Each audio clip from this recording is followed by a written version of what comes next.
Why did China's national beer follow the 16th century Bavarian beer purity law? If you've ever opened the menu at a Chinese restaurant overseas, you've probably seen a green bottle of Tsingtao beer.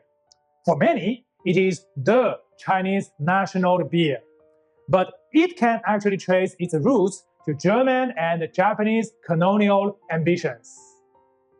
Our story begins in the late 19th century. At the time, Tsingtao was just a sleepy fishing town on the Shandong Peninsula. That changed in 1898. Kaiser Wilhelm II of Germany wanted a naval base in East Asia, and Tsingtao, with its deep water bay, seemed like the perfect spot. The Chinese government was forced to lease the surrounding lands to Germany for 99 years. Just like that, Tsingtao became the center of the Kaiser's colony in China. The Germans wasted no time stamping their identity in Tsingtao. They built homes with Bavarian red roofs, Gothic churches, and even a modern sewer and water system. Visitors nicknamed the city China's Munich. But Munich isn't Munich without some delicious beer. In 1903, German and British investors founded the Anglo-German Brewery. The first golden lagers rolled out the following year. And these weren't just any beers. They were brewed under the strict Reinheitsgebot. That's the Bavarian beer purity law of 1516. That meant only 4 ingredients were allowed: water, barley, hops, and yeast. No rice, no corn, no weird flavors. Just pure German brewing pride transplanted to China. And Tsingtao had perfect water. The city sits at the foot of Laoshan, famed for its crisp mountain springs. The German dug more than 100 wells and laid a full pipe system, almost unheard of in China at the time. With that pure water, plus imported hops, barley, and German skills, they brewed one of Asia's first true German-style beers. A German and the other European expats loved it. And it wasn't just good by expat standards. In 1906, the beer even won a gold medal at the Munich International Expo. For many Chinese at the time, German beer brewing techniques were eye-opening.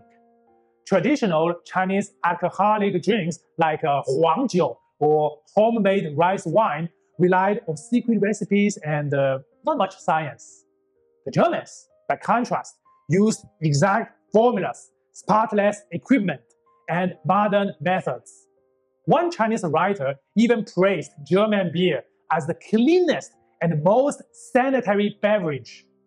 In a country eager to modernize, the beer brewing process offered great inspiration. In 1914, World War I broke out. Japan, fighting on the Allied side, attacked Germany's base in Tsingtao. The siege of Tsingtao became the Great War's only major battle in Asia. Germany lost, and Japan took over its colony of Tsingtao. By 1916, the Anglo-German brewery was sold to Japan's largest beer company, Dai Nippon Brewery. Thankfully, the Tsingtao beer's German traditions did not end entirely. Most Japanese brewers had actually learned directly from the Germans. Many even trained in Munich. So they kept the same high-quality standards. But unlike their teachers, the Japanese weren't bound by the old Reinheitsgebot purity law. So they made one important modification. They added rice. Rice was abundant, affordable, and more importantly, it gave beer a lighter, crisper body, a better fit for Asian palates. That's why Tsingtao beer today tastes gentler than a German lager. Japan surrendered at the end of World War II. In 1945, the brewery finally came under Chinese control for the first time in its history. The nationalist government handed management to the wealthy Sui family, who renamed it the Tsingtao Brewery Company. But the recipe and method largely stayed the same. In 1949, the communists took power in China. Like almost all private businesses, Tsingtao Brewery was nationalized. During that era, especially during the Cultural Revolution, many so-called bourgeois consumer brands were persecuted and shut down. But thankfully, the new government appreciated Tsingtao's quality, and maybe some communist leaders had a taste for good German beer. For years, Tsingtao beer was one of China's only consumer export brands. To be fair, most of that exports went to fellow communist countries. After China's market reforms in the 1980s, Tsingtao Brewery was privatized.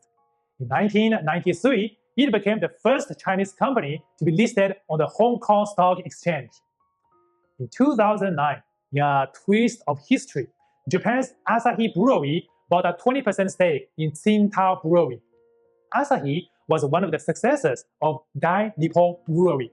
That's the very company that had taken over Tsingtao beer from the Germans all the way back in 1916. Today, Tsingtao is the #2 beer in China's domestic market, with around 15% of the market share. But globally, it accounts for more than half of all Chinese beer exports. In fact, it's probably more popular in Chinese restaurants in the US, Canada, and Japan than in Chinese restaurants in China. I'll admit, I left China before I was old enough to drink, so I never actually had Tsingtao beer in China.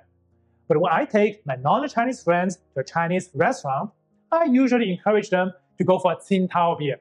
Besides tasting pretty good, it's also a way to sip a bit of history, German purity, Japanese adaptation, and the Chinese resilience. Thank you so much for watching this video. See you next time.